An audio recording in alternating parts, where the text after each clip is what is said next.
আজ মঙ্গলবার সকালবেলা উঠে আমি গেছিলাম ভোট দিতে। তো ভোট দিতে গিয়েছিলাম তখন 8টার সময়, আর 1 ঘন্টা লাগলো ভোট দিতে। তো প্রচুর ভিড়, ভোটের লাইন পড়েছে প্রচুর, সকালবেলা থেকেই লাইন পড়ে গেছে। তো আমরা গিয়ে ভোট দিয়ে এসে এই যে এখনও নাস্তা পানি কিছু বানানো তেরম হয়নি। তারপরে দেখলাম আমার শাশুড়ি মা ইডলি আর সবজি দিয়ে গেছে।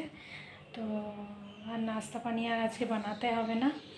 তো চলুন এখন কি ভাত রান্না বান্না করা যায় সেটা দেখি। থাকুন, সঙ্গে থাকুন, দেখতে থাকুন। আচ্ছা, আপনাদের তো দেখাতেই ভুলে গেছি, ভোটের চিহ্নই দেখুন, দেখুন ভোট দিয়েছি, দেখতে পাচ্ছেন ভোট দিয়েছি। ঠিক আছে, চলুন বন্ধু, সাথে থাকুন, সঙ্গে থাকুন, দেখতে থাকুন। এখানে আমার শাশুড়ি মা ইডলি আর সবজি দিয়ে গেছিলো কিছুটা, আমার মেয়ের আর আমার হয়ে গেছে। এখানে দুপুরের ভাত তরকারিও আমার রান্না হয়ে গেছে, বাঁধাকপির তরকারি হয়েছে, আর কাঁঠালের তরকারি, আর ডাল, লাউ দিয়ে ডাল, আর এখানে আছে ভাত, আর এখানে পালং শাক ভাজাও আছে, আর 1 হাঁড়ি ভাত আছে। দুপুরে খাওয়া দাওয়া করি, তারপর আপনাদের সঙ্গে। আর সন্ধেবেলা করেছিলাম মোমোগুলো দেখুন তো কেমন বানানো হয়েছে।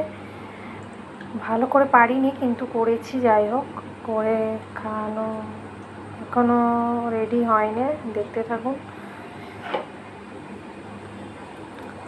এই যে জল বসিয়েছি, এর মধ্যে দেবো।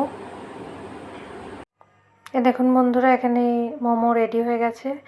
দেখতে তো খুবই সুন্দর হয়েছে, খেতেও সেরকম সুন্দরই হয়েছিল, কিন্তু দেখুন। আর আপনারা অবশ্যই কমেন্ট করে জানাবেন কীরকম দেখতে হয়েছে। আর বিকেলবেলার দিকে একটু ঝড় বৃষ্টি হয়েছিল, প্রচুর ঝড় হয়েছে, দেখুন, আপনারা দেখেই বুঝতে পারবেন, এত ঝড় হয়েছে, প্রচুর জল, এবং জলটা অতটাও হয়নি, লাস্টের দিকে একটু একটু জল হয়েছে। আর দেখুন, সব গরুগুলো একদিকে গিয়ে দাঁড়িয়ে পড়েছে, সব ভিজে যাবে বলে। চলুন, ঠিক আছে। আচ্ছা, ঠিক আছে বন্ধুরা, আজকের ভিডিওটা এখানেই শেষ করছি। আবার নতুন ভিডিও নিয়ে आओ हम सब सारे मिलकर बटन दबाएं, लोकतंत्र के इस त्योहार में अपना रंग जमाएं। आओ हम सब मिलकर मतदान करें, सरकार चुने।